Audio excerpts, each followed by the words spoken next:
The Observer had the ticket advances for all of the AEW shows that are coming up between now and the end of November, and it paints a very bleak picture. It is not good. The Dynamite in DC this week is, right now, as of this moment, just a little over 2,200 tickets out. And Rampage is going to run live in that same building 2 nights later. They're just under 2,000. When AEW ran DC for the very first Dynamite 3 years ago, they sold out instantly with 14,000 fans. And it was the first show, and it's kind of like running in a first market, right? The first time they went to Arthur Ashe Stadium, they're going to be in Canada for the first time next week. So in situations like that, you're going to expect there to be, if not a sellout, you're going to have a packed crowd, and the next time you come back, it'll probably be a little bit less. That's a lot less. They had 14,000 people there for the Dynamite debut in DC. Now they can barely crack 2. There is no positive way to spin that. October 12th in Toronto is basically sold out. Over 6,700. Again, that's their first time in Canada. I would expect them to sell out. Anything less than a sellout would be a disappointment. October 18th, that's the Tuesday Night Dynamite in Cincinnati. Jon Moxley defends the championship against Hangman Adam Page. That's in Moxley's hometown. They've got 3,000 tickets out, which is not great. October 21st, Rampage in Jacksonville is at 2,200. The 26th, they're going to be in Norfolk. 2,200. That's way down from the last show there. October 28th in Connecticut at the Mohegan Sun Casino, they're at 3,700. November 2nd in Baltimore, they're at 1,500, which is very bad. November 4th, though, in Atlantic City is shockingly bad. November 4th in Atlantic City is at 776 tickets. That's like a Ring of Honor crowd. And what's especially bad about that, again, they're a month out. That's not a long time. They're only a month out. They should have more than that at this point. The last time they were in that building was earlier this year. They did almost 6,000. Now they have 776. November 9th in Boston, they're at 2,300. That's about half of what it was in the same building the last time they were there. Survivor Series is in the same city 2 weeks later, and that's basically sold out. But that's a pay-per-view, and they do have 2 War Games matches. But even still, those are not good numbers. November 23rd in Chicago, they're going to be at the Wintrust Arena. 3,200 so far. That's less than half of what last year's Thanksgiving Eve show did in the same building, which was an immediate sellout. They may have finally burned out Chicago with all of these shows. Full Gear looks good. Full Gear is one of the few bright spots when you look at these numbers. They've already got almost 10,000 tickets out. They'll probably sell that out with about 12,000 by the time they get to the show. So all of this is to say, because I wanted to bring this up because I wanted to address the fact that it is now 3 years. We're coming up this week on 3 years. Actually, today, I think today, to the day today, might be 3 years since Dynamite debuted on, then it was TNT, now it's on TBS. And what has this meant to wrestling? Where are we at now that we're 3 years in with AEW, and what has AEW meant to the wrestling landscape? The fact that AEW was even in existence, the fact that we even have a second company on a national scale, with the kind of audience that they have and the kind of TV deal they have that will make $100 million, is nothing but a positive thing. We have not had a wrestling company like that in this country since WCW died. And WCW died over 20 years ago. You need to have at least one healthy alternative to WWE. They will never be as big as WWE. It will never happen. WWE has a 60-year head start. They are far too big and make far too much. But that doesn't mean that you can't have a healthy number 2 that's at least somewhat competitive. And that's why having AEW around is so important. You don't have to like all the players. You don't have to be a big fan of Tony Khan's booking. There are absolutely valid reasons to pick it apart. I just went through a whole bunch of them before. It's not perfect. But I am grateful that there is an AEW. AEW came at just the right time.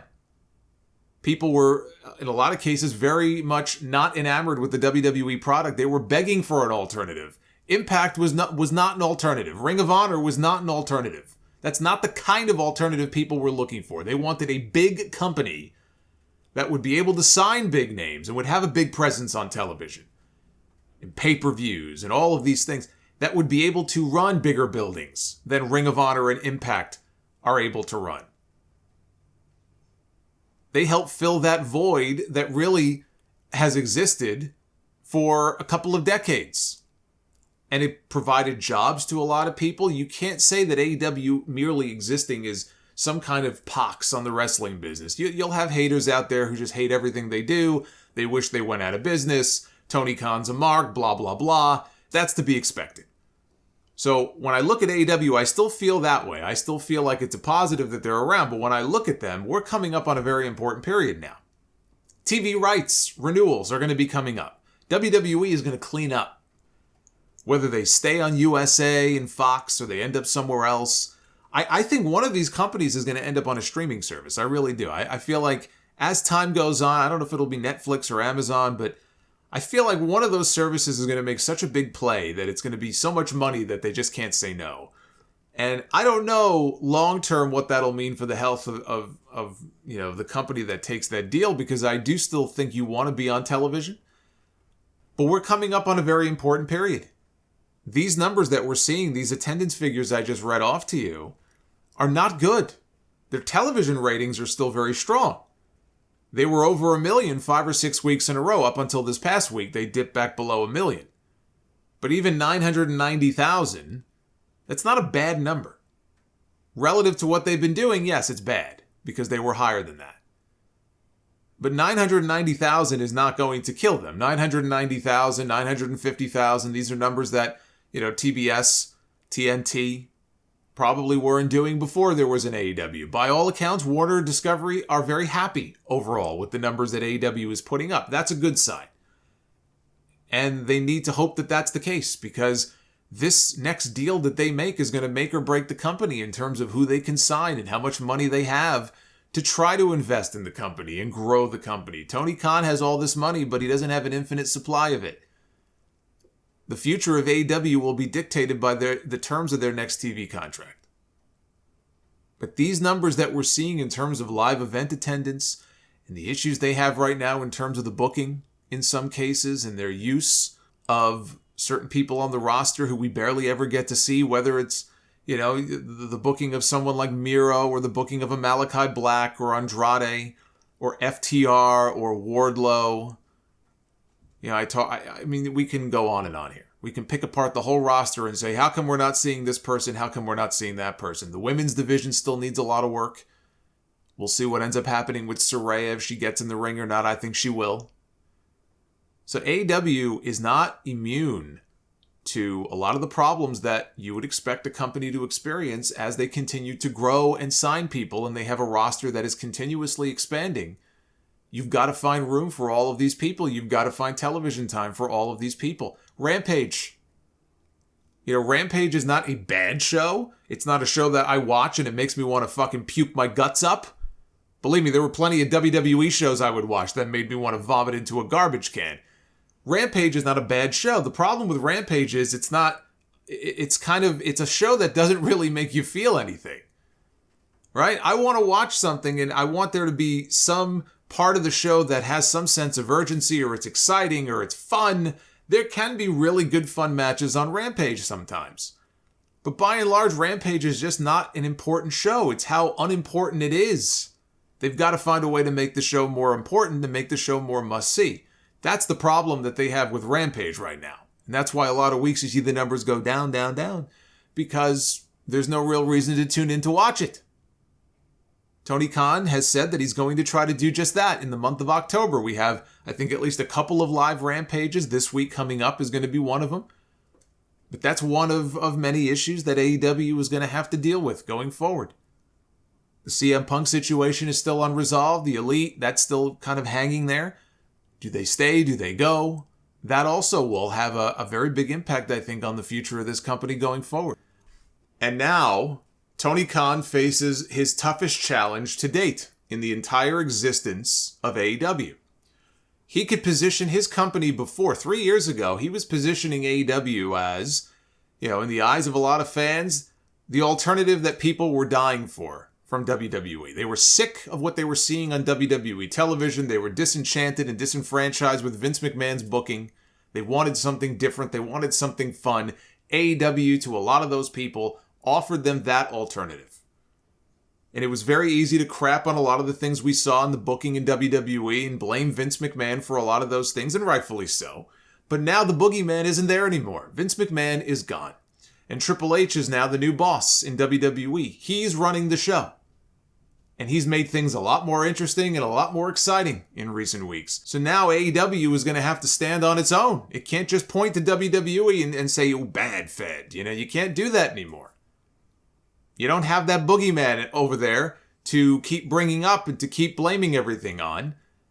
There is an excitement level in WWE right now that hasn't been there in years. Whatever buzz was around AEW has kind of migrated over to WWE, and we're in the honeymoon period. I don't know how long the honeymoon period is going to last. In 2 months, I could be watching Raw going, wait a minute, this show is right back to where it was before. It sucks. What happened? I hope that's not the case.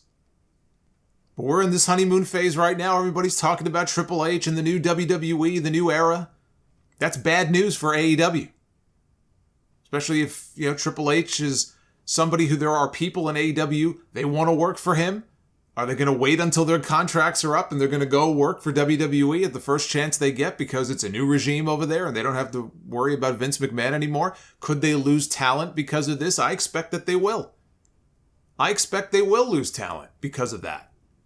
Tony Khan is going to have to work around that. He's going to have to work around the fact that now all of a sudden there are people who are going to want to go in the other direction. They're going to want to do what Cody Rhodes did. They're going to want to leave and they're going to want to go either back to WWE, or if they're an AEW original, they might want to try their hands somewhere else because now they see maybe I'll have a chance there. Before maybe I wouldn't have, but maybe now I would.